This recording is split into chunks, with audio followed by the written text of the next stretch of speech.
So what is theology? Because let's go over what theology is. So have you heard of a lot of ologies before? Any one of you? Oh, before we do that, sorry, I'm backtracking. Let's introduce ourselves a little bit, okay? So introduce yourself.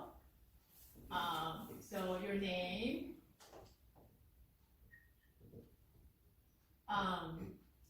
what country you're from, where you're from,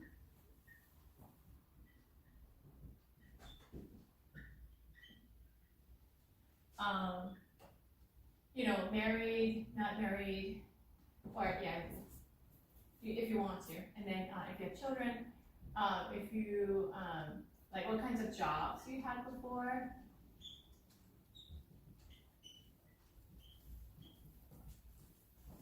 Okay, and before, and then what are your hobbies? And what is your bucket list? Do you know what a bucket list is? Yeah, good morning. Yeah, so we're going to introduce ourselves. What's a bucket list? Helen, you can tell us. Oh, your voice is gone. Oh, okay, sorry. Okay, so a bucket list is something that you must do, like you think you must do before you die.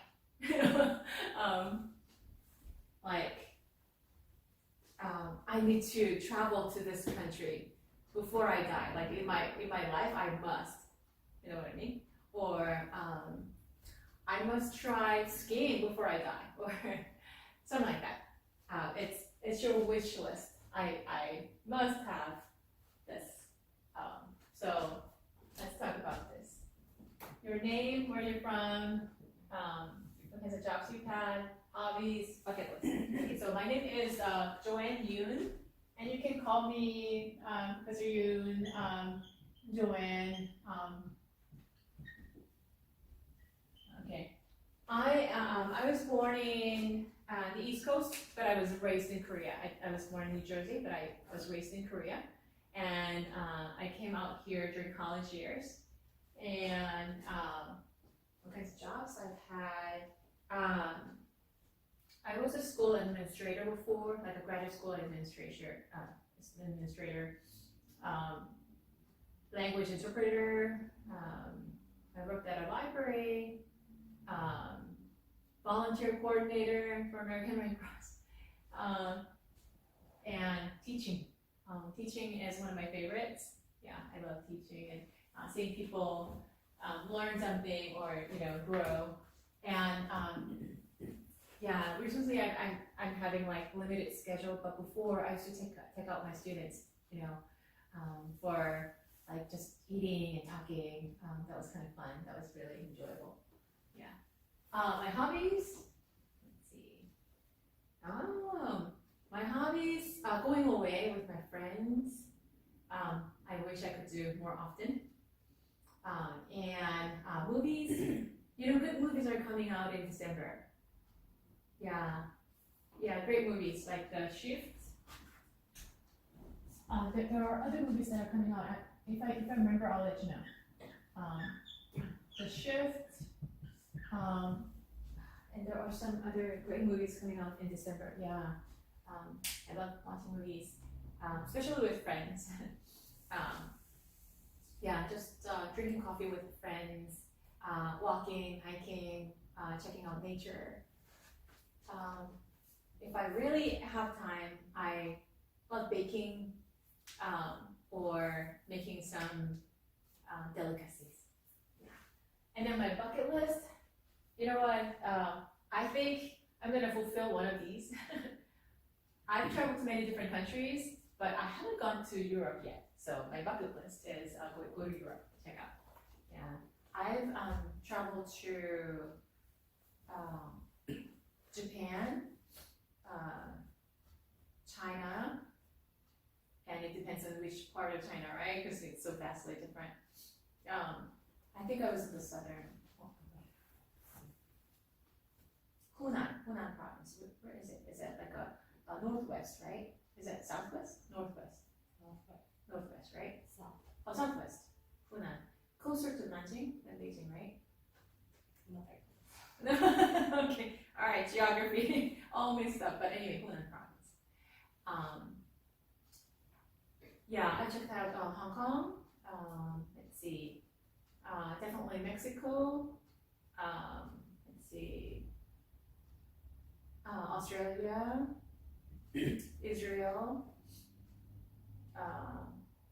Yeah, and I lived in Hawaii before, and it felt like a different country. I mean, there are similarities. I mean, there was like Walmart. There were like some, stores that I felt familiar with, but then it was a completely different environment. And I did not live in the Big Island. I was away, kind of more of a rural part of Hawaii, and so that was an experience. But my bucket list, I got to travel to Europe, and I want to take my mom, like my whole family, in an RV. I want to have an RV tour, maybe around the United States. There are some beautiful states in the United States, and I want to check them out. Yeah. Okay. Yeah. So let's go around. Do you mind? Okay. So could you introduce yourself? My name is Sayo. I'm from Sayo? Japan. Sayo? Sayo. Yes, Sayo. I'm from Japan. Which part of Japan? Nagoya. Nagoya. Center of Japan. My aunts used to live in Nagoya.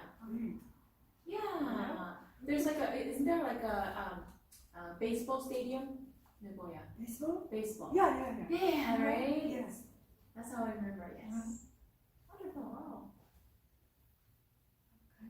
Job. Uh-huh. I was working at clothing store. A clothing store? Yeah. And restaurant. Oh, Yeah. wow. What an experience. Sayo, right? Sayo? What does it mean? What does it mean, sayo? I don't know actually. Oh, really? It's for me. Alright, okay. Your hobbies? My hobby is photography. Really? Taking picture, taking video. Oh, you're an Yeah. artistic person. Wow, maybe you can show us some of the pictures that you took. Picture? I have a web blog. Blog, yes. My web Oh, blog. wow. Yeah. Oh, yes, you can share with me. I'm gonna check it out. And then I want to travel all over the world. Uh-huh. Die. Yes. Well, you're checking out the United States right now. Yes. Europe, Asia. Yeah. Mm-hmm. Oh, another thing, I haven't gone to Africa either. Europe and Africa. So major continents I got to. Yeah. Oh, wow. Wonderful. Nice to meet you. Yeah. And how about you, Daniel? I'm Daniel from Korea.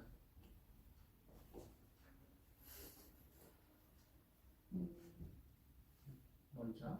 Mm-hmm. I'll do. If you're relatively young, you can say, "Oh, I've been a student." Yeah, I'm a student. Uh-huh. Hobby is now none of them. No, I don't have any hobby. Oh, you don't have any hobbies. Did you used to have any hobbies in the past? I used to play the bowling and wakeboard. Oh, racquetball? Wakeboard. What is that? Water ski. Okay. Water ski. Water ski? Water. Water ski. Oh, water skiing. Wow, like you're on a ski and then the wakeboard. boat actually pulls you. Yeah. That kind of thing. Wow. Hey, that's exciting. I can do jet ski, but not water skiing. I can be in a boat, but I'm not sure if I can. Well, but it sounds really. That used to be my bucket list. Yeah, and parachuting, but no, not anymore. I'm good. I don't want to take that risk. But yeah, nice to meet you again. All right. So, what are in your bucket list?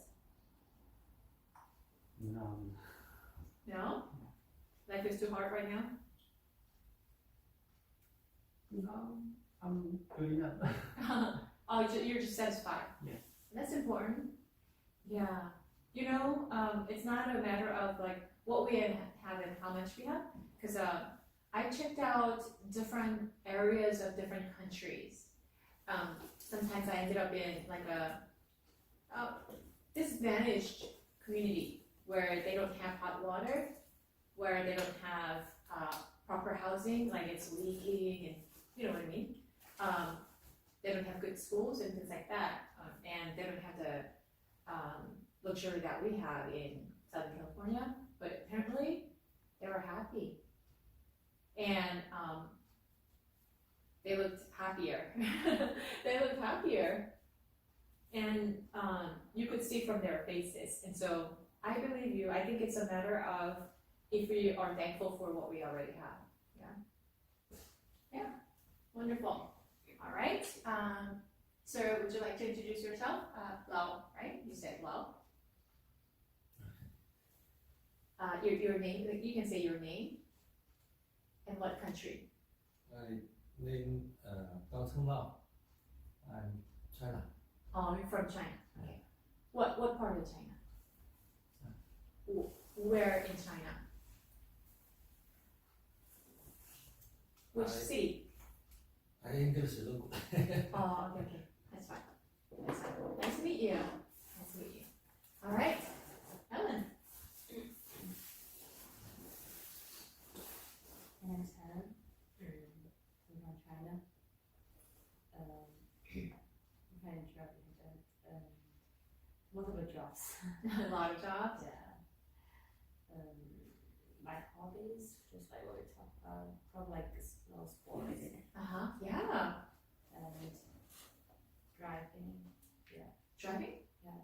Oh, just driving your car and just taking different routes? Yeah. Oh, I awesome. don't, yeah. I don't have much bucket list because I'm very satisfied with my current situation, and I feel like if you want to do something, just do it. Like right there? Yeah. Oh, okay. Yeah, so it changes? Because like everyday news, about like previous week, they said about like Iceland Lagoon is going to maybe like disappear in a couple of years or something. After I saw the news, I feel like if you don't just do what you want to do, they may disappear. That's true. I wanted to go back to Hawaii for traveling, and then that year there was a volcano eruption. Yeah, was it like 3 years ago? So then like my favorite, like all the islands, most of the islands, no, 1 or 2 islands I checked out, but then I never checked out Maui, which is the most beautiful. Yeah. And that was covered with ashes. I couldn't go. Yeah. So yeah, you're right. Yeah. Do it while you can. Yeah. Cool. Yeah. How about you, Shota? Yeah, my name is Shota. I'm from Japan and I've been student. And my hobby is trip and read a manga, read a book. Oh, read book. Mhm. Wow, you're a reader, huh? Yeah. And my one more bucket list is run a full marathon. Yeah, actually I'm trying to join a Honolulu marathon to train. Oh, I'm sorry. What are you trying to join?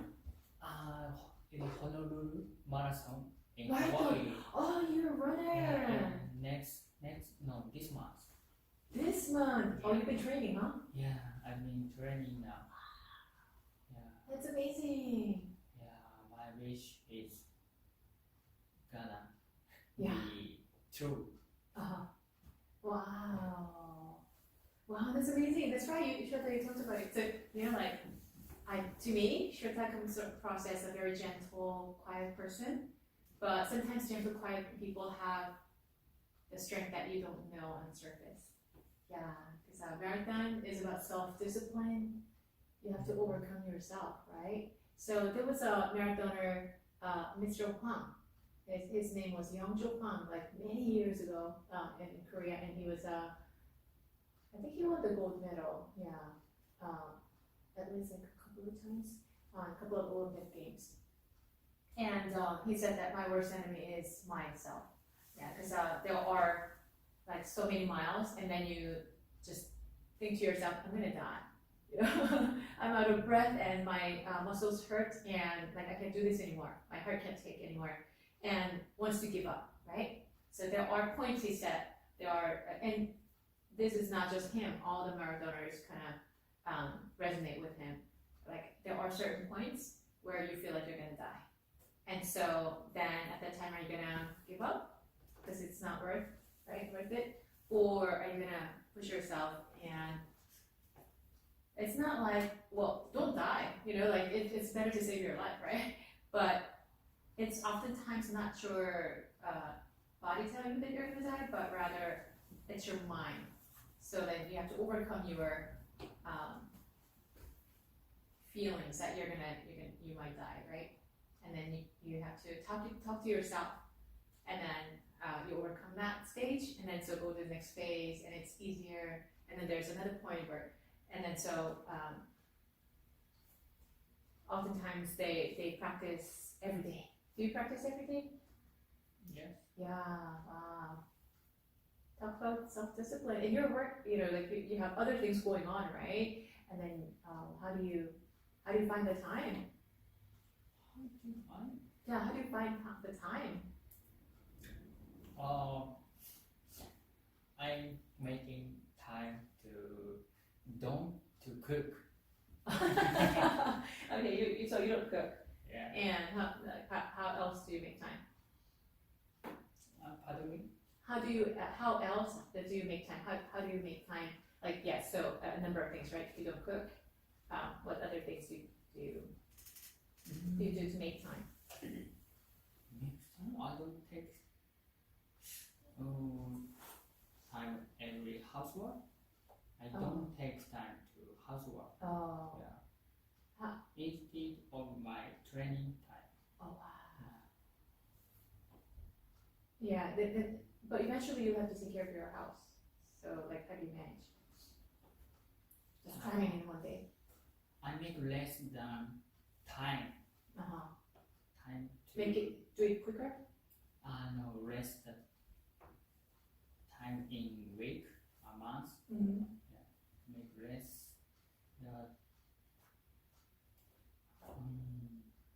time. Like schedule Usually- yourself. Schedule. Yes. So Schedule. usually I'm cleaning my room in a week, but I don't take it. I'm cleaning in couple week each time. Oh, okay. So you schedule yourself. Oh, that's wonderful. Yeah, I want to learn from like each one of you, because you know I need to learn how to balance my life. So I'm trying to learn from you guys. Yeah, wonderful. So your hobbies or a bucket list? Me? Yeah. Me? Yes. Oh, sorry. I So thought I'm talking. oh, okay. So marathon is your bucket list? I'm gonna run Yeah. marathon. Yeah. That's my one of bucket list. Yeah. Okay. Yeah. Yeah. And do you have any hobbies, like, or is running your hobby? Trip. Trip. Oh, travel. That's right. You told me. Hey. So what countries have you visited? Here, US, Of and course. Canada, Canada. yeah, some of Europe, Australia, Yeah. yeah, some of Asia. I like Vietnam. Vietnam. Yeah. Oh, you liked it. Yeah. Oh, what did you like about? They have good mind to respect the others. Actually, respect. like Asia, Yes. Asian respect. Yes. it is fit for Yeah. the mind. Yeah. And I think they have beautiful culture. You know, like just a very different feel that comes from their nature. You know, mountains or roads, or like the street vendors, like with their their hats, or Yeah, and the Vietnamese. So back in high school, it was a trendy thing to wear Vietnamese long dress. Yeah, they're really pretty. Yeah, and they're weaving. You know, it's amazing. Yeah. So yeah, great to meet you. And look forward to getting to know you more.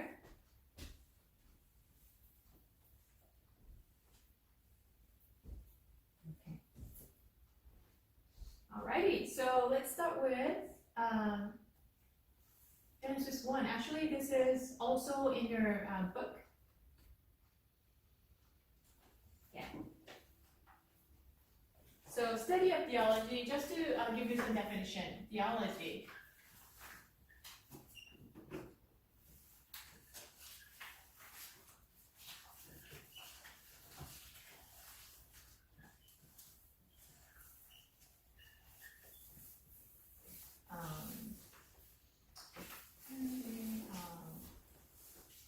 Astronomy, physiology, psychology.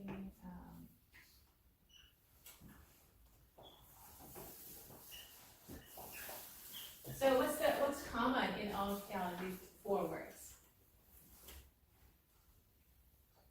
What's common?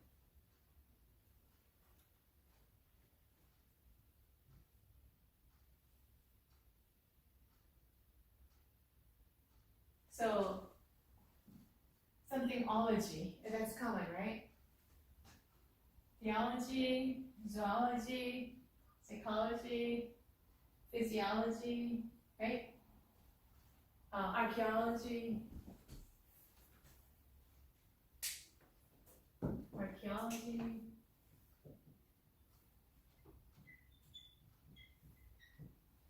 Alright, so all this ology, what does that mean? Study of, right? It means study of. Yeah, so this must be the subject that we're studying must be a study of something. Yeah?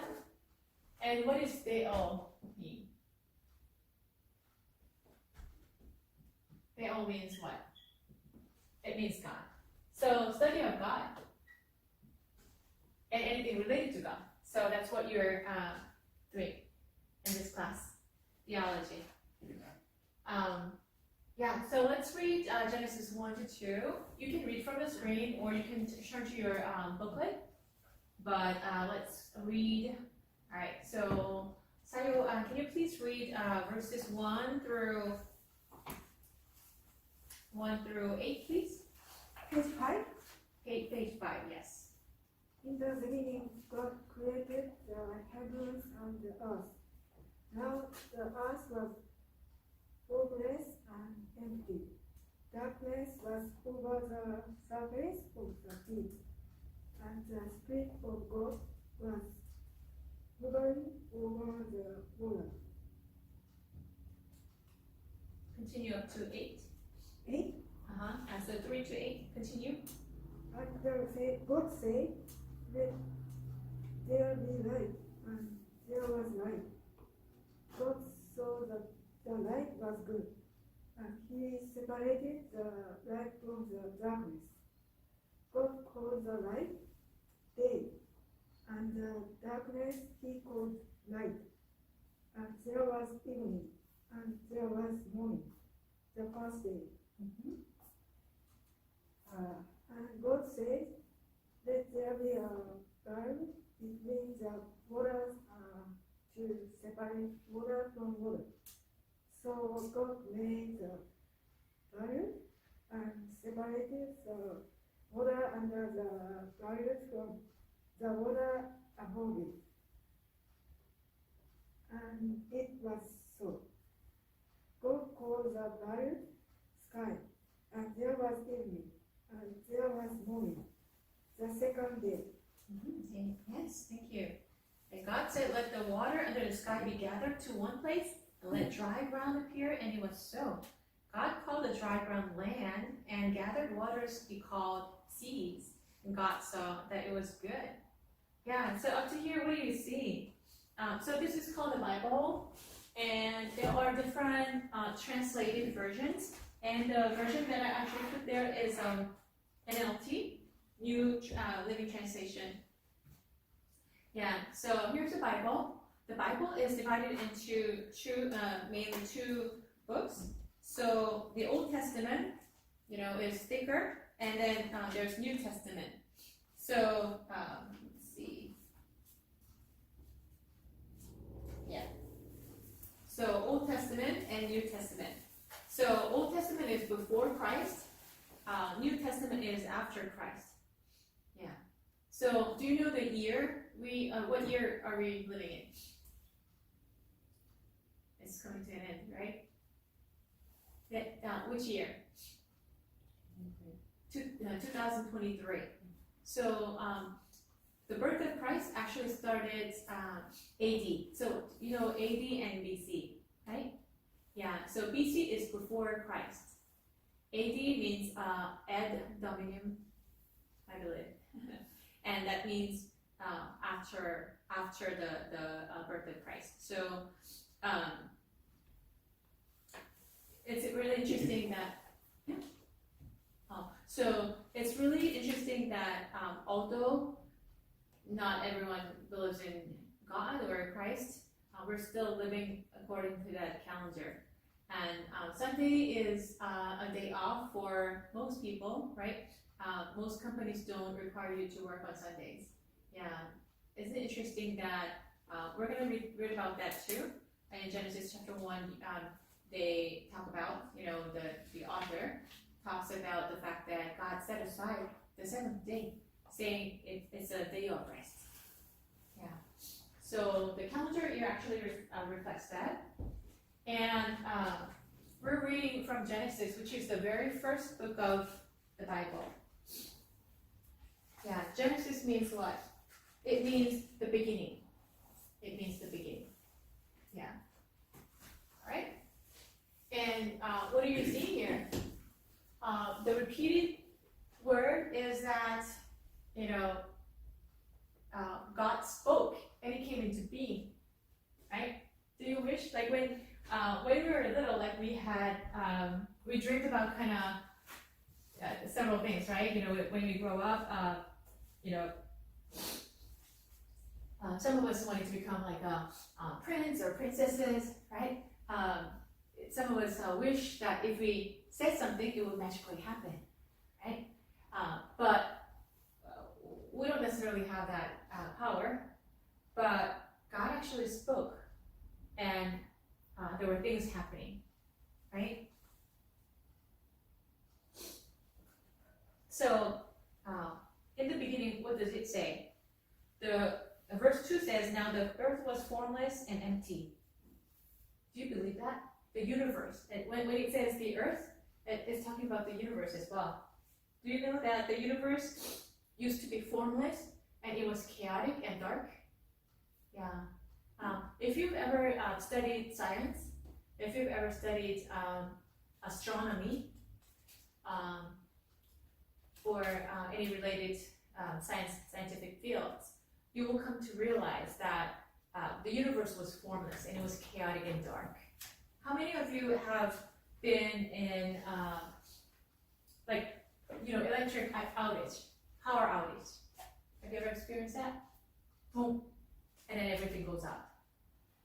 Yeah? Power outage. When the electricity goes off. I think it happened just a few weeks ago too, right? Because of the storm. There was a moment when all the lights were out. Yeah?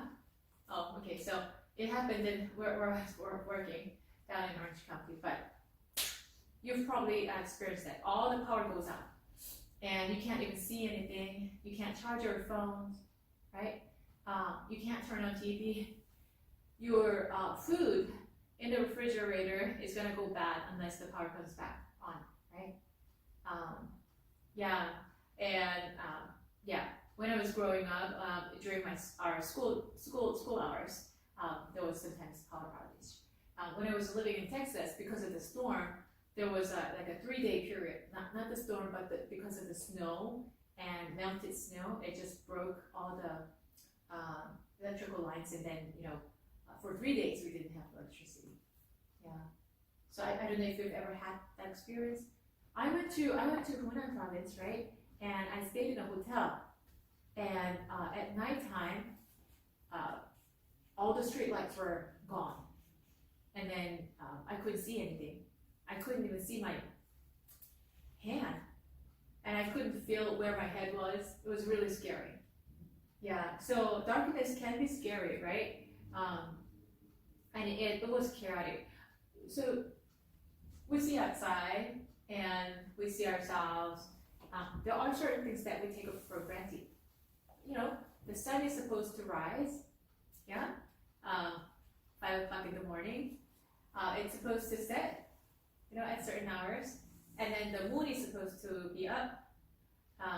Well, actually, it's the Earth spinning, right? It's not the sun rises and sunsets, but rather it's the Earth. But we use that expression.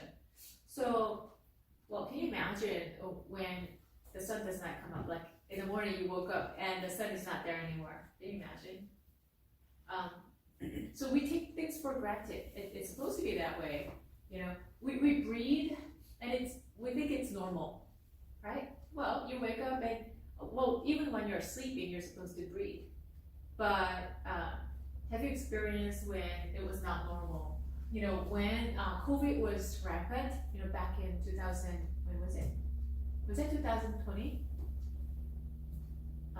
End of 2020 and then the beginning of 2021, right? It was just rampant when massive amount of people died in the United States and everywhere in India, in China, or even in Korea, everywhere people were dying. Do you remember the chaos? And at that time, they couldn't breathe. The COVID patients, when they're carried into the hospital, they couldn't breathe, right?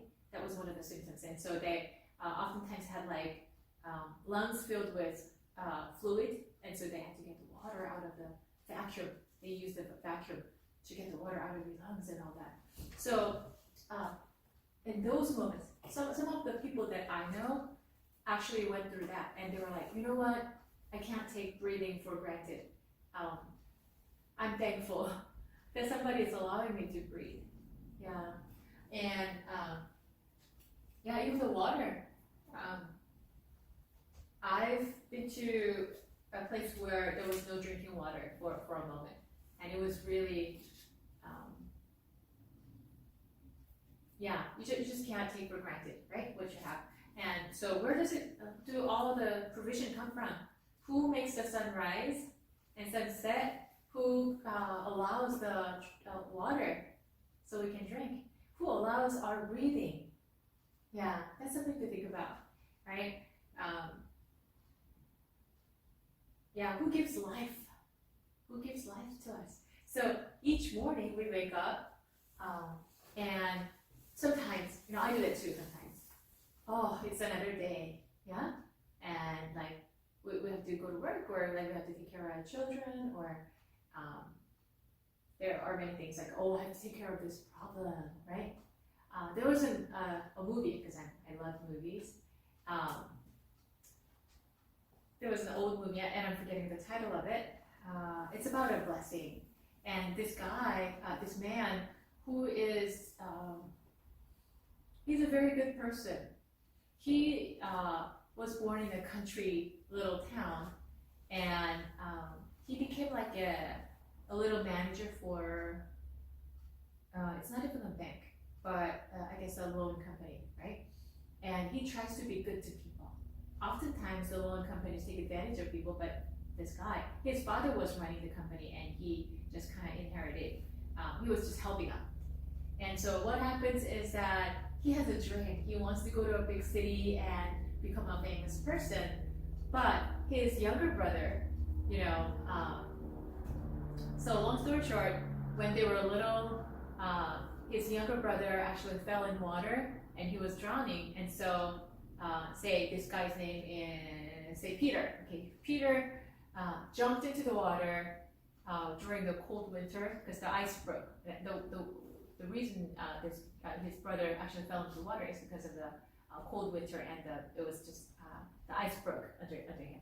So he jumped into the water, saved his brother, and the water got into his ears, and he became kind of deaf in one ear. Yeah. So his brother lives, right? And he gets married to this beautiful woman inside and outside. She has a beautiful heart. And so she doesn't mind him sacrificing so much for the town, for the entire town. And he lets people borrow money so that they can buy houses, or they can buy fields, or a cow, so that they can establish their lives.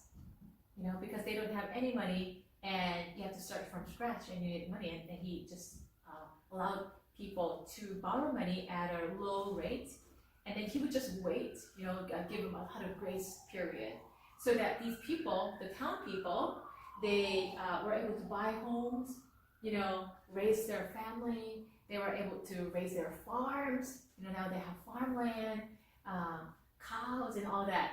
So he's doing good for the community. And there's another evil guy who wants to just accumulate wealth for himself. And just like some of the large companies can do, right? They try to take over small companies. They just swallow them all and become bigger and bigger, right? Those companies. So this evil guy, say his name is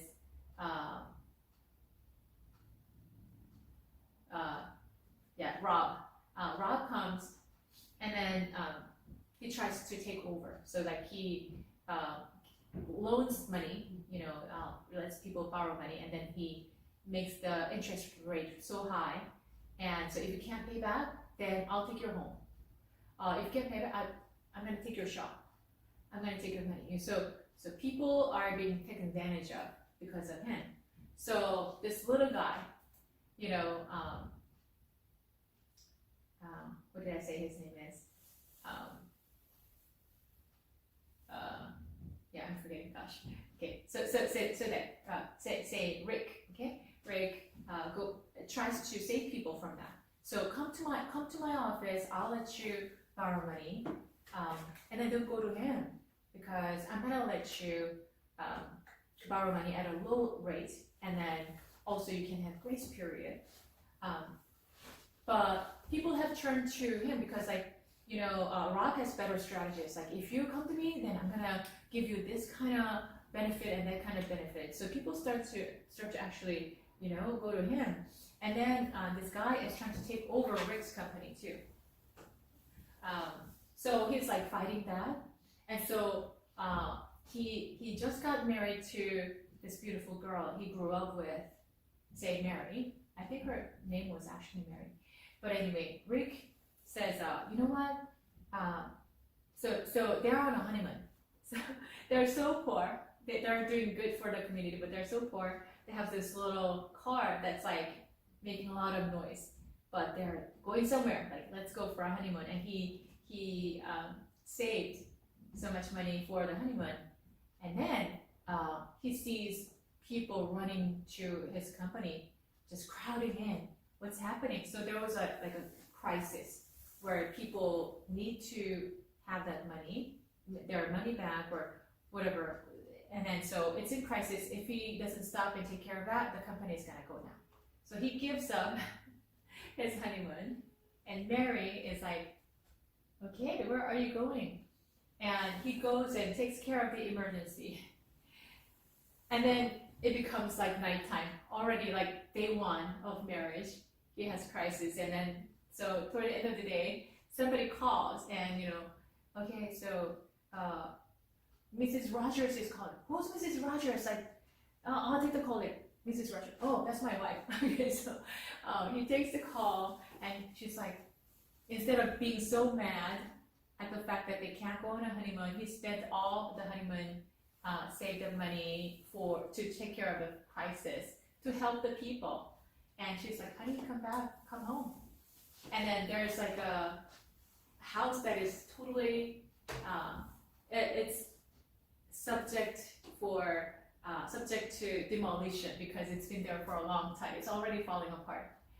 They used to play there. That it used to be their like secret dating place, but nobody lives there. Of course, it's gonna be demolished, right? And so somehow throughout the whole day, she's a very wise lady, and it's a movie too. She just fixed so many things and prepared a nice table.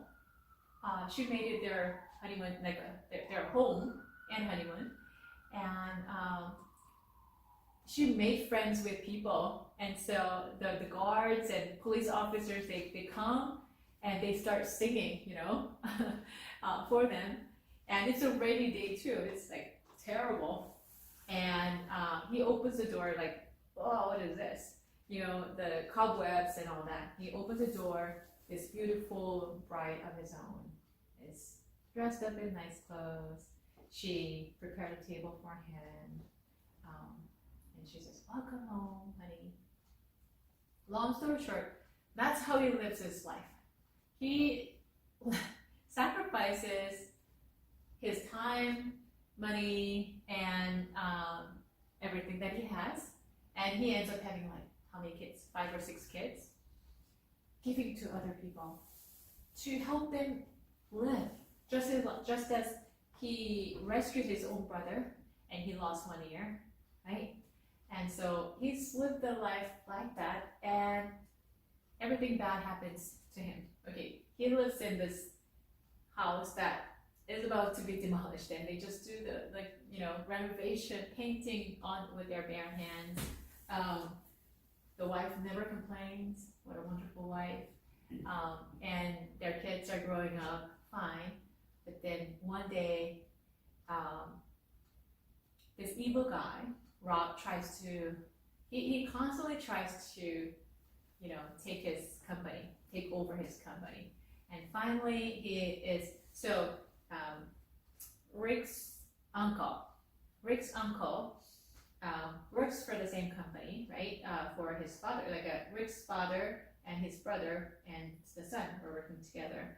And Rick's younger brother went to the army. By the way, he gives up his dream. Okay, so Rick wants to go to a big city. That's been his bucket list, right? And so he's like, okay, so as soon as I graduate, I'm gonna go to the big city and become a successful man, and I will come back. And his younger brother, if something happens, his younger brother signs up for college, and he's like, okay, all right, you know what, I'm gonna keep working here, although I hate it. He loves the fact that he can help people, but he doesn't like the job itself, right? I have a bigger dream, but I'm gonna keep working to support you for college. So his younger brother, let's say his name is Bob. Bob goes to college, and you graduate from college. I'm gonna wait for you. I'm gonna support you with tuition. You come back, take my place, so that it's my turn to go to a big city. Okay, so they promised each other. Okay. All right. Fast forward 4 years later, what happens? He comes back with a beautiful young lady. He says, "Oh, hey," and they hugs to each other. Oh wow, it's been a long time. How have you been? They didn't have FaceTime. They didn't have Zoom back in those days. They barely had landline phones, right? So, oh, long time no see. Welcome back. Oh, by the way, I got married to this young lady. What? Why did you not even tell me? And then this young lady, because he graduated from college and all that, back in those days, it was a prestige to go to college. And he was able to get married to a woman of a privileged background. Now, her father has his own business. So he says, you know what, I can't take your position anymore because I have to help my wife's father's business, which is qualitatively different. So he's like, goodbye. And he's like, okay, congratulations. He's so gracious. Fast forward, he gets married to Mary, and then this thing happens, and he just gives all his honeymoon money to take care of the company crisis. Long story short, he just keeps helping people, and the townspeople are so thankful to him, and they also became successful. They were able to establish themselves. one day his uncle, Rick's uncle, was so excited to see that Rick's younger brother, as an officer, like a captain or lieutenant, I don't know. He became a war hero, and he was on the newspaper. So his younger brother is very, very successful, and he's so happy. His uncle is happy, and his uncle actually brought some cash with him to deposit into the bank, and that was like a critical amount of money. He brings cash in this newspaper, and he meets this villain. What was his name? Rob. Rob is in a wheelchair, and he's like, "All right, so talk to me. What happened?" "Oh, you know what? My nephew, Rick's younger brother, became a war hero. Did you get the newspaper?" And he starts just giving newspapers out along with the cash. The cash went into the villain's hands, and he opens the newspaper. So he goes like, "Goodbye, have a good day." And he goes to the bank, and he's like, "I came to deposit my money." And they're like, "Okay, yes sir, I'll give it to me." And where is my cash? And he goes crazy. He just goes all over the place to look for it, but he can't remember. That villain has the money, right? The villain is like, "Wow, what an opportunity." So of course, he's a dishonest person. He puts it into the drawer. Later, Rick, he's a nice dude, right? Just sacrificial. He's like, "Uncle, where's that money? Our company will have to close down, and you'll have to go to jail if we can't have this money back," right? And so he goes to meet this villain finally. Rick goes to meet Rob, and Rob is, "Okay, now the opportunity came. Like, didn't I tell you to give up before so many times, and you never gave up? And now you're about to go to jail, so give up," right? And so and on top of that, the devil Satan is speaking to him. God speaks life into people. Satan speaks death into people, right? So villain Rob says, "You know what? You don't have anything? All right, how about your life insurance? How much is your life insurance?" It's like, "Oh, 20 grand. But so we're talking about like 60, 70 years ago. Yeah, at that time, that was a lot of money, right? More than 10 times. And it's, so if you die, you can get that money. Your wife can get that money and take care of your business." He gives an idea. If you die, you're gonna get that money. So you living your life as a living person is not worth. It's worth less than when you die. And his mind goes like, "Wait a minute. Okay, I've messed up so many times. We couldn't go for a honeymoon. Like I screwed up." He's driven into this guilty mode. Maybe it's better for me to die so that my wife can have money and live a happy life with my children. So he actually goes to this, he becomes a very, very angry person. He's a gentle tempered person, but he becomes completely angry. He comes back home. It's like, his house is still falling apart, and there's always this, on the stairway, a handle. So there's stairs, and then there's a handrail, right? And there's this thing that always falls off whenever he puts his hand on. It falls off, and he's like so angry. He's just angry at everything. And his wife wise wife noticed something's different about him today, and she tries to calm her children down, and he's holding this youngest baby, and he's crying. Long story short, he leaves everything. He goes out. He doesn't come back, and his wise wife calls the cop. He calls the entire community and asks them to pray for him. Pray for Rick. He just left home. I haven't heard back from him. Please pray for him. And so the entire community started praying for him. God saved his life. God, please help Rick. And Rick goes to the ocean side. Is that a river? I don't know. I think it was an ocean. Goes to the bridge, and he's about to jump off because he thinks that if he dies, the problem will be solved. The money will be there. So he's about to jump off the bridge, and guess what? People have been praying, right? God has sent an angel. So God knows Rick very well because do you know what? God created each one of us. He knows us very well.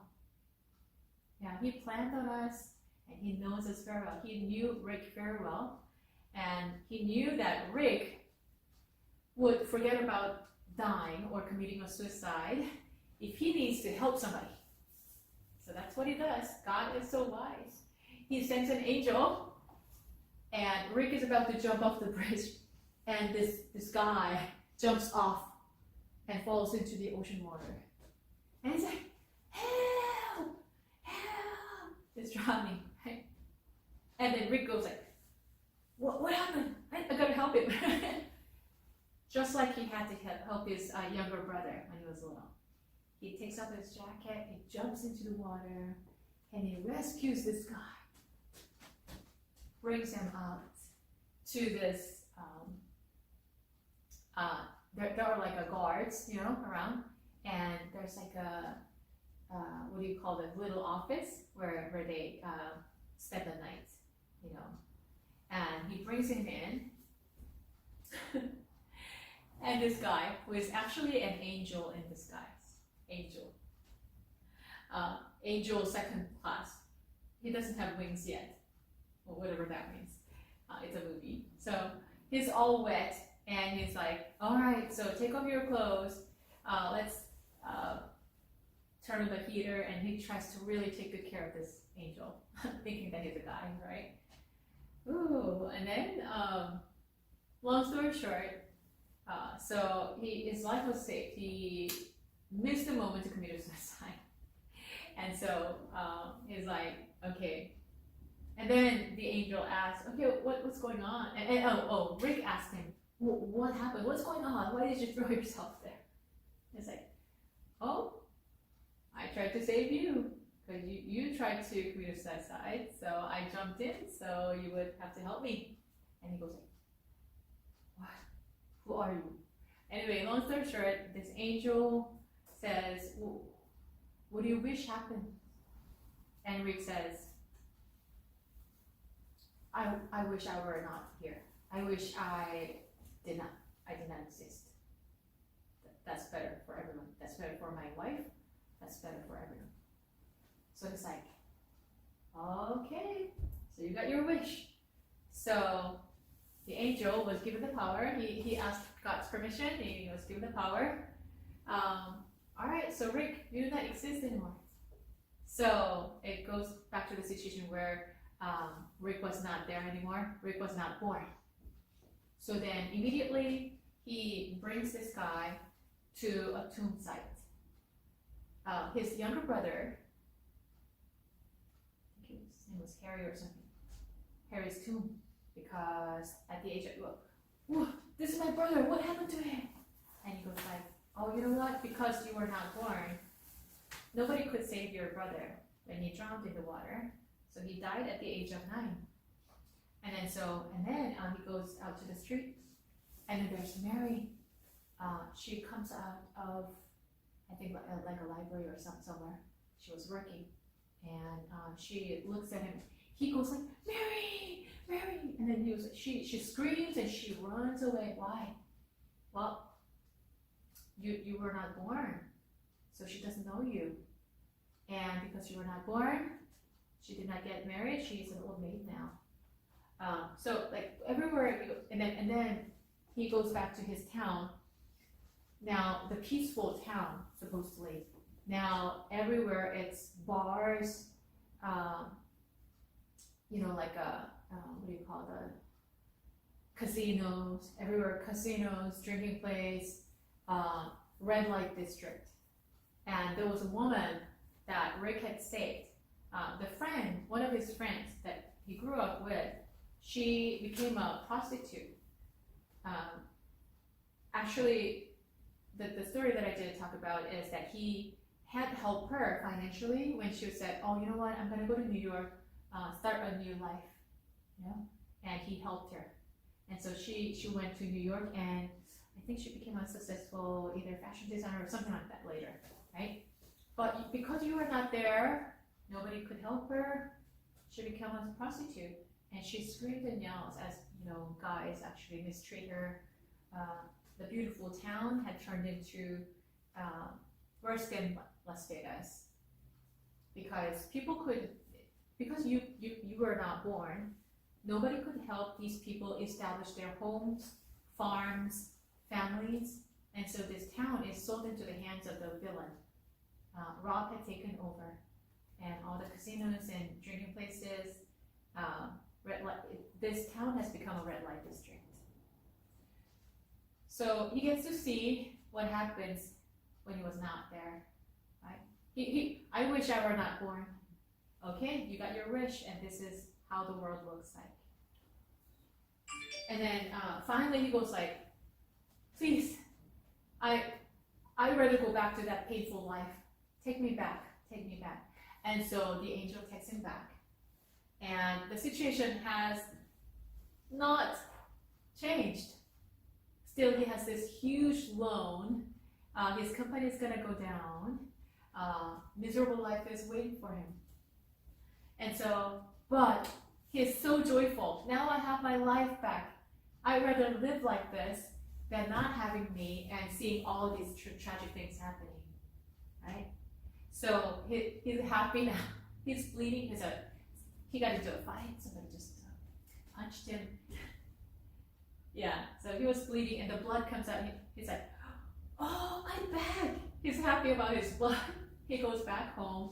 This annoying handle that always comes off. As it comes off, he's like, oh, you know, he kisses it. He puts it back. I'm so happy that everything is back to my old life. He gives hug to his wife. His wife was like, where have you been? I told the entire town to search for you. And as they are just giving hugs, the door opens. People heard about Rick, who has been helping the entire town, right? They can't come with cash, buckets after buckets. Here's your money. Don't close down your company. Don't go to jail. We're here to help you. So long story short, it's a happy ending, and his successful lieutenant or captain, the brother who became a war hero, comes back, and he comes and hey brother, big thanks to you, I became a hero, successful person, and they just sing Merry Christmas, you know, like the happy song together. It's a movie, but just imagine certain things we take for granted. When the situation is bad, hopefully it gives us an opportunity to think about God. Where is God in the midst of all this trouble, right? In the midst of all my trouble, in the midst of the world's trouble. But one thing that can happen if we're not mindful is we lose hope, which had happened to Rick, right? When we lose hope, it's like we act like God's not there. You know what? Everything is in my hands. Nothing's gonna change. I wish I died, right? Kind of moment. I don't know if you ever had that moment in your life. I've had that moment in my life, but so we need to have some people praying for us. It's important to have people around us who care about us, who pray for us, just like Rick's townspeople all prayed for him, and God answered by sending an angel and turning the situation around, right? The reason I'm talking about that is because, number one, there are so many things that we take for granted, that we assume that should be there. Well, everyone has that. what's so special about this? But you know what? We sometimes don't realize that things go well. The sun rises, sun sets, we have drinking water, we have even electricity. Electricity is a human invention, but who gave that mind and wisdom, right? Even with electricity, it cannot withstand natural disasters, right? Well, the fact that I'm standing and you're sitting, do you know that the gravity is critical? Gravity puts everything together. So if there's just very minor error that is in gravity, so gravity minus 0.0000001% of that, do you know what happens? We cannot be standing here. We cannot exist. Do you know that the molecules, so our bodies are made up of molecules, right? Molecules.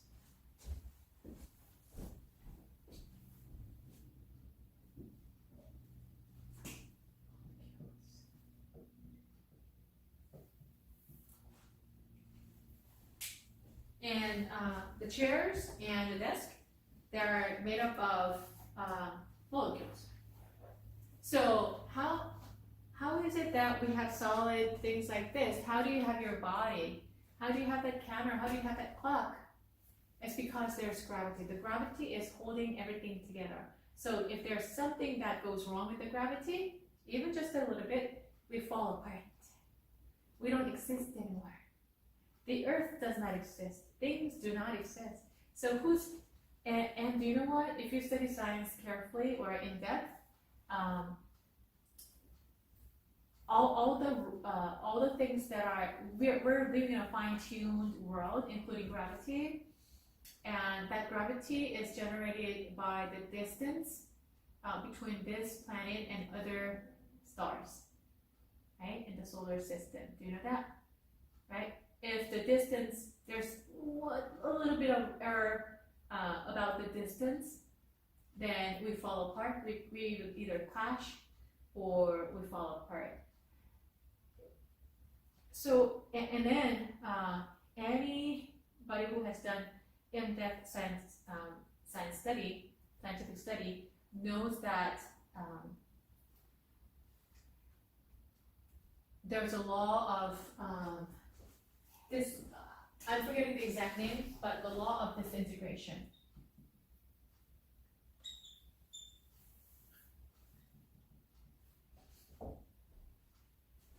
Yeah, I need to get the name right, but say, okay, I guess my room is a prime example. So, Shota, you talked about cutting down on the hours that you spend for other activities in order to make time for running and practicing. Yeah. So other people, I believe, have similar experiences in order to focus on your business or maybe to raise children or something that is very important to you. You push aside other things, right? Say, okay, I'm gonna just clean up my room every 2 weeks instead of every week because I need to make time for something important. What happens? So say on a Saturday, you cleaned up your entire room and the bathroom and all that, it looks like spotless clean, right? The laundry is folded and your bed looks perfect and it just looks very clean, okay? So what happens, Sunday goes by, Monday goes by, Tuesday goes by Wednesday what happens? What do you see? Is that still spotless clean?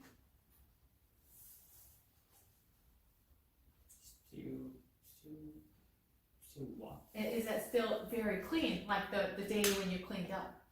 Does it look the same on Wednesday?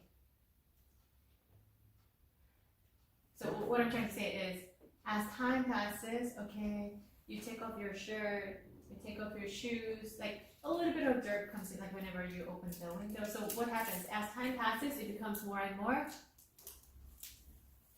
chaotic, right? Shoes here, even your dishes. Okay, so day passes, days and days go by. You eat, and you know certain dishes are out unless you do the dishes every day. I'm not doing the dishes every day. Now, things pile up. If you don't clean up for 2 weeks, what happens, right? Then it's not spotless clean anymore. I mean, nobody has that privilege, right? There's some dirt, yeah? There are some things that are not as organized if we just leave them alone. Okay? If we just leave them alone, then the room becomes more and more dirty after time. Do you agree? Yeah, almost agree. Yeah, so unless you organize and clean up every day, so say you don't, okay? So if you leave your room for 2 weeks, not cleaning up, what happens? It's gonna be messy. It's gonna be very messy. Yeah, exactly. So all of us are like that. It's not just you, right? Everyone.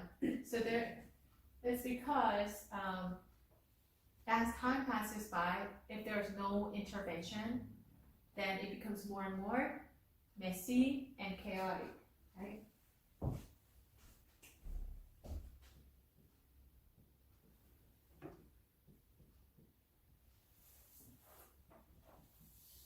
Yeah. So the same rule applies to the universe.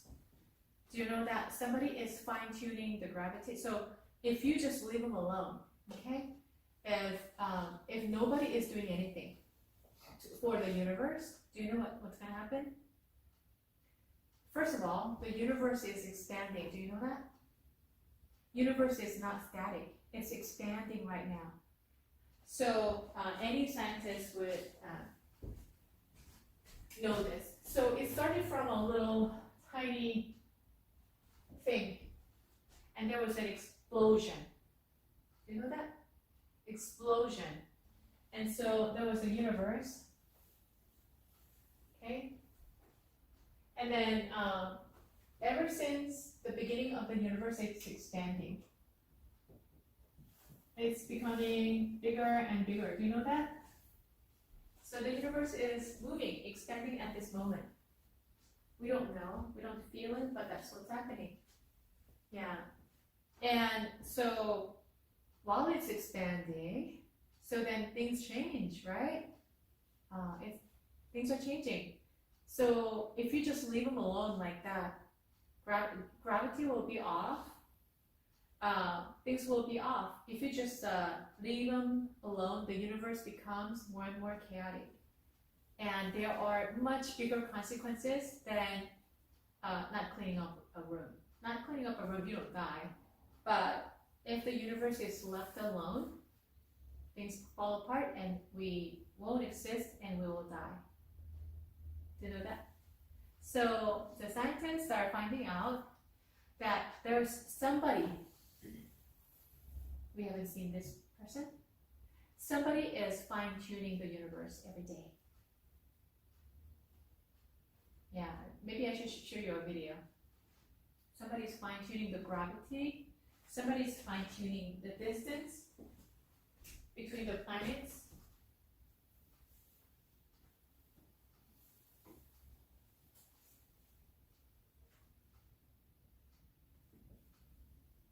Yeah, so yeah, it's fine-tuning, somebody's fine-tuning the universe.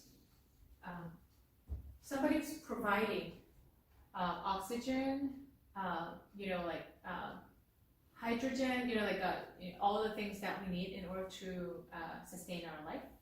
Somebody is actually providing that. And somebody's reorganizing the universe moment to moment.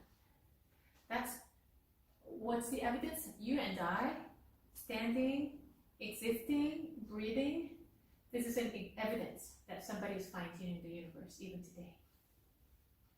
Yeah. And when you look at your body, if you study in depth your nerve system, DNA, do you know DNA is coded? Yeah. Well, many people have been experimenting with DNAs, yeah. GMO, genetically modified, but it's so limited. It's so limited. We cannot create life so far, okay? And if they exist, they die shortly after, right? They don't have sustainable life, and they can't give birth to another life. Although we are living in a very, very different and technologically advanced era, still there are so many limitations. But do you know that every person being born, they have different fingerprints, even the monozygotic twins. I had friends who are twins, who were born at the same time, of the same gender, and we can't even tell because they look alike exactly. That same red hair, same freckles, white face, and pale face, and their body shape and everything is so exactly the same that people can't even tell. Their teachers are always confused, okay, because they're in the same grade, right? Are you Alicia or are you Rachel? They always have to ask. But even the twins have the same, different fingerprints. Yeah.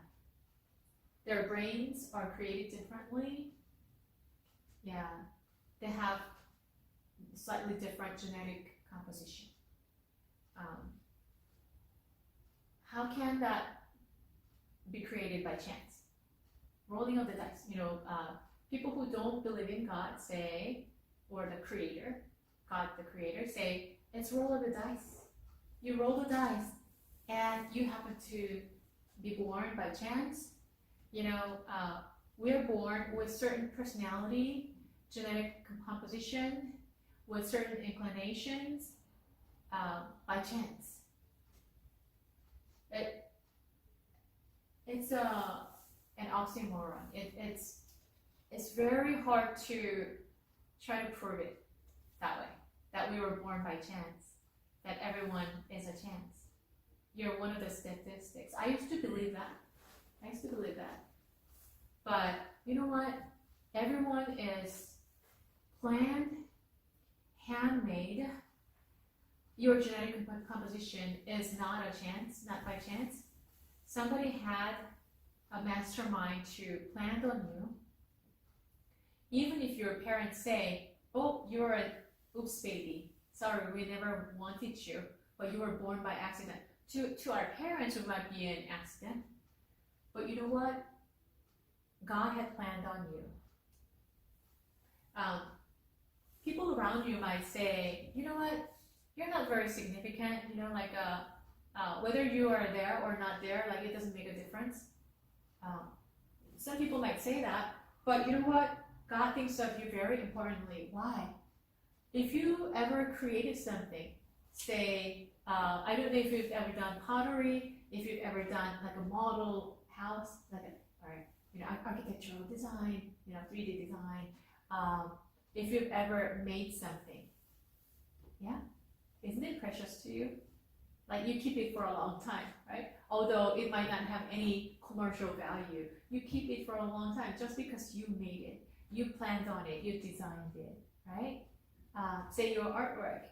Well, some professional artists might say, oh, okay, it's an amateur artwork.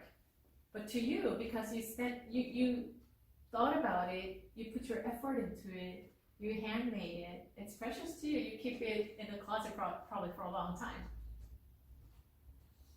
God created each one of us. He planned on us, He made each one of us. So to Him, we're precious. Yeah. And this guy, Rick, in the movie, forgot about the fact that he was so precious before God's sight. He was so taken over and overwhelmed by the situation, and he forgot the fact that he was a precious child of God. And God wants to remind him, so He sent an angel, right, in a human form. And He lets him see, you know what, I understand. The world is evil. There are evil guys trying to mess up your wonderful heart to help people, make the whole town better. There's another, the evil that exists in the world. However, still I'm in charge. And you know what? When you sow in tears, you're gonna reap with laughter and joy. It's not in vain. Your work is not in vain. He wanted to teach him. So, just going back to Genesis 1, God spoke the world into being. All right, how is it possible? God says, let there be light, and there's light. He says, all right, let there be both in the sky. Let there be water. Let there be vegetation, animals. And then he says, and then it comes into being. Oh, it sounds like a fairy tale. It's not. When God says, okay, so this is called red from today. It's going to be called red. He's all powerful. Although he honors, he wants to allow human beings their self-will. He's given us self-will. He doesn't twist our arms to make us do something, but rather he wants to give us free choices. Okay, so you can choose good, you can choose evil, you can choose me, or you can choose the world. You can even choose not to believe in me. But you know what? Know that I'm the all-powerful God in the midst of the circumstances, and I want you to come back to me. I want you to know me. I want you to come back to me. That's what he's saying to each one of us. Yeah, let's just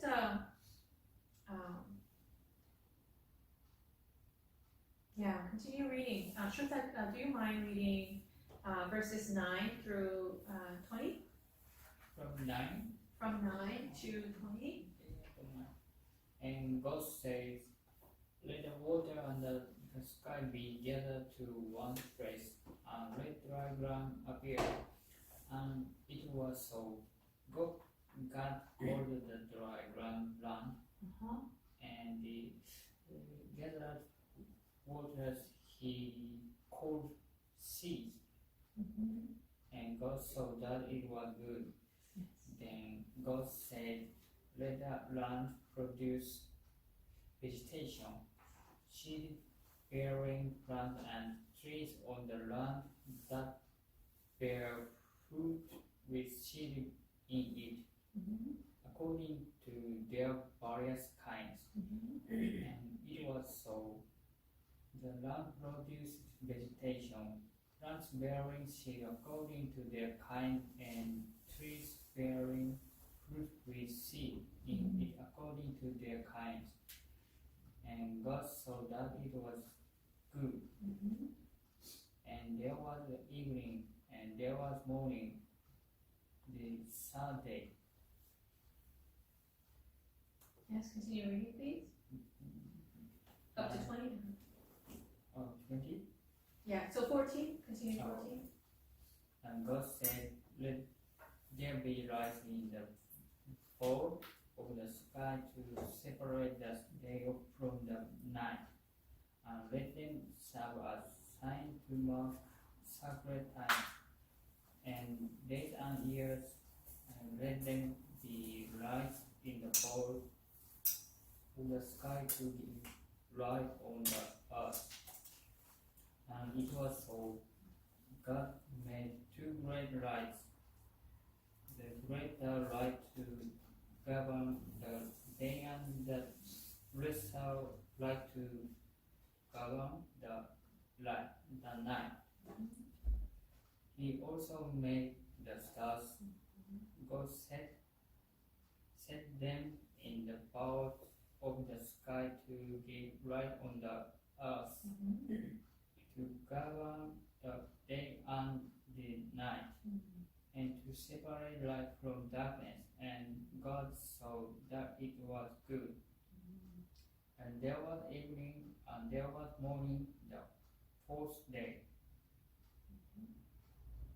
And God said, let the water teem with living creatures, and let birds fly above the earth, across the vault of the sky. So God created the great creatures of the sea, and every living thing with which the water teems and that moves about in it, according to their kinds, and every winged bird according to its kind.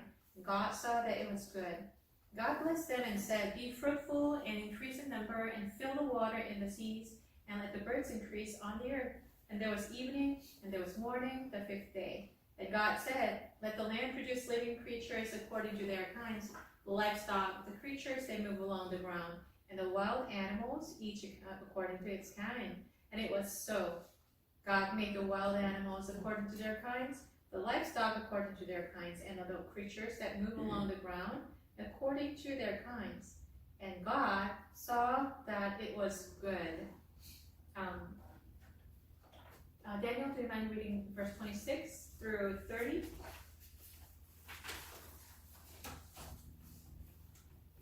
And thus let us make mankind in our image, in our likeness, so that they may rule over the fish in the sea and the birds in the sky, over the livestock and all the wild animals, and over all the creatures that move along the ground. So God created mankind in his own image. In the image of the God he created them, male and female he created them.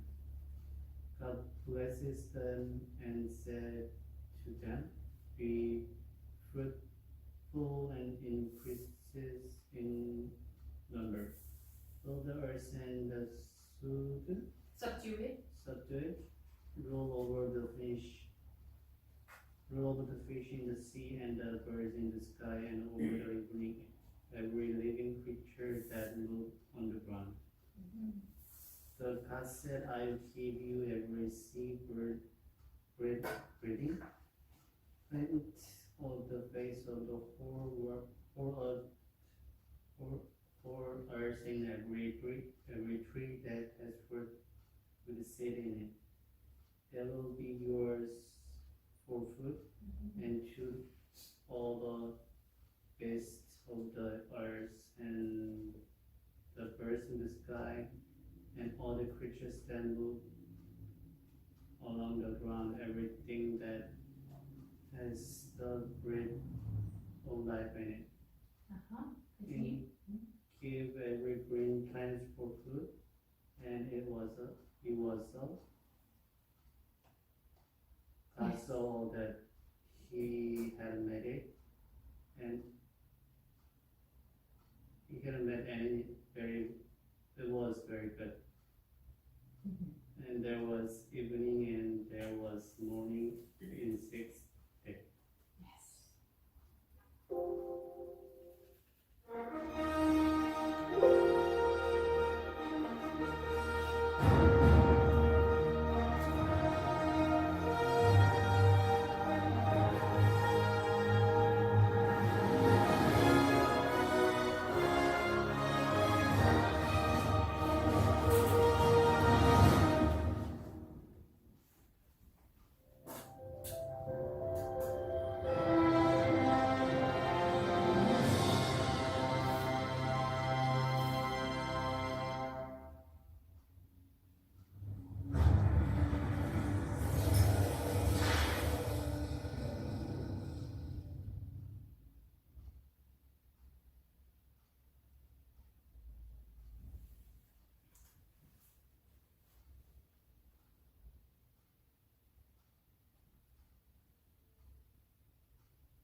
I'm studying on paper.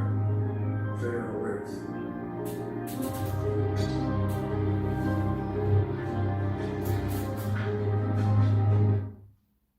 loud?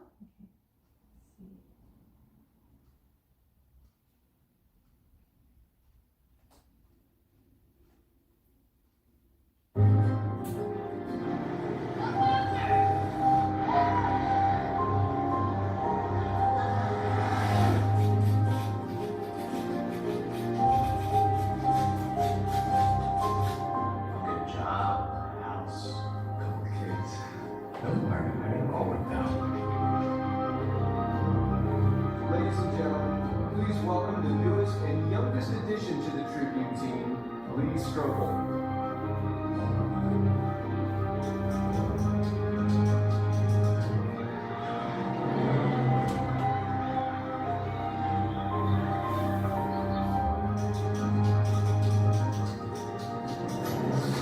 It is my distinct pleasure to honor one of our own for his nationally acclaimed Fort Pinto investigative series. Lee, your work has given justice to families across the country and peeled back the corporate cover. So I present you with the Let H. Small Memorial Award for Community Service Journalism. And congratulations on your promotion. The Legal Affairs Editor.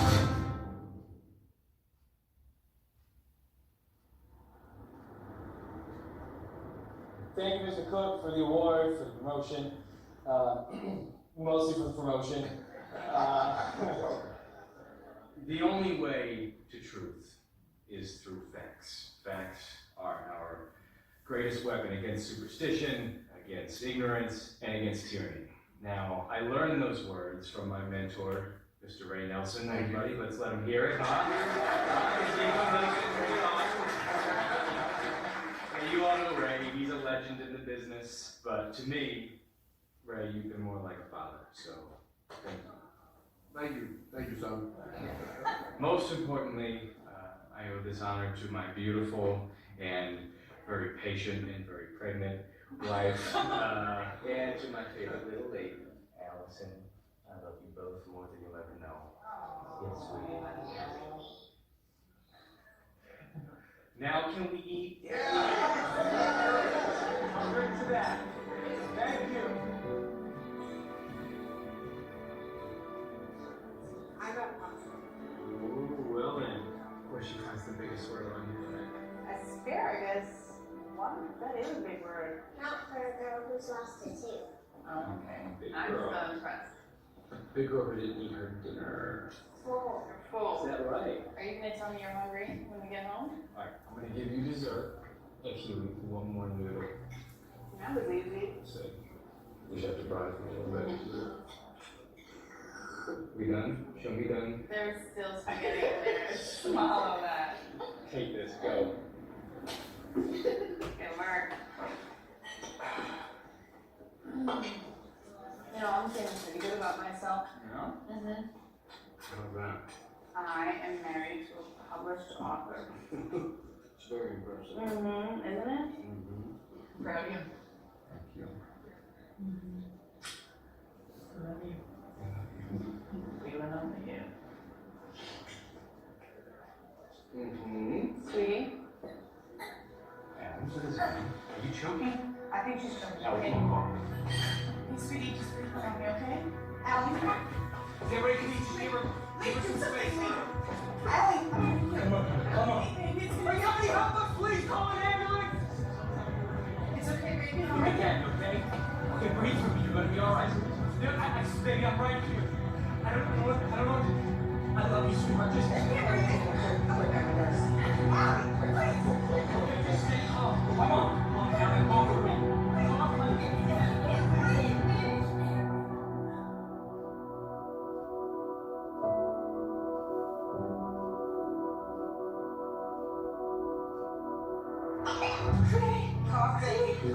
on, She's coughing, she's fine, she's fine. Thank you so much. Thank you. I don't know how to be. You don't have to thank me.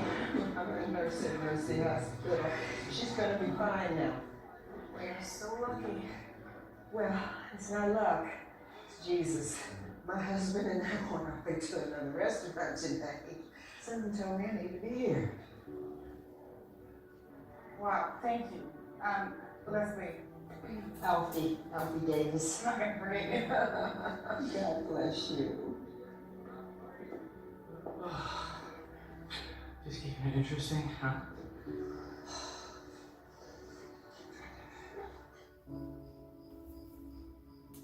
I can still right?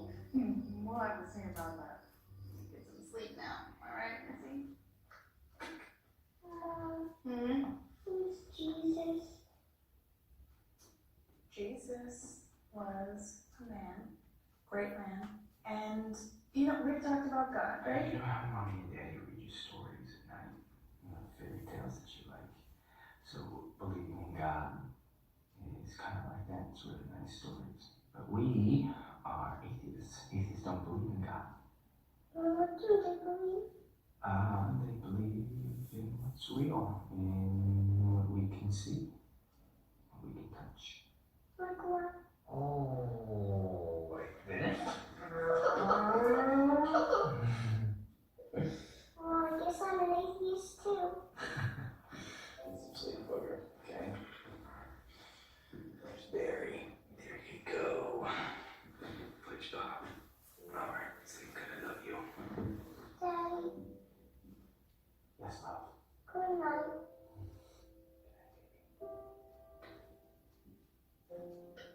I thought we said we weren't gonna force anything on her. She asked. Right, so as long as it's what we believe. Are we really gonna go around on this again, Les? I guess so. Babe, I am grateful for what that woman did tonight. Obviously. But it's a coincidence. It didn't mean anything. How can you say that? She was going to another restaurant and something made her come to ours. You think that means nothing?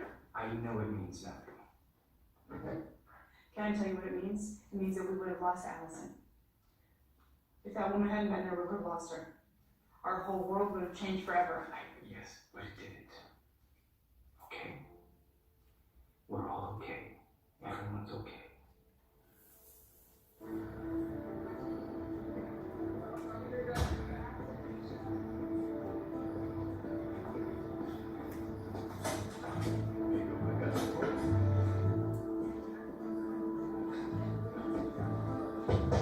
Hey, Chief.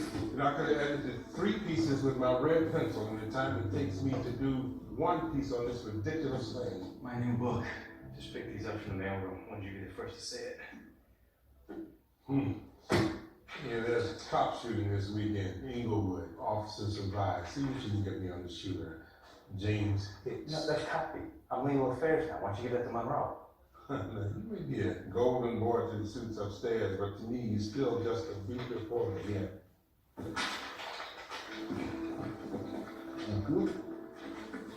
Don't close the...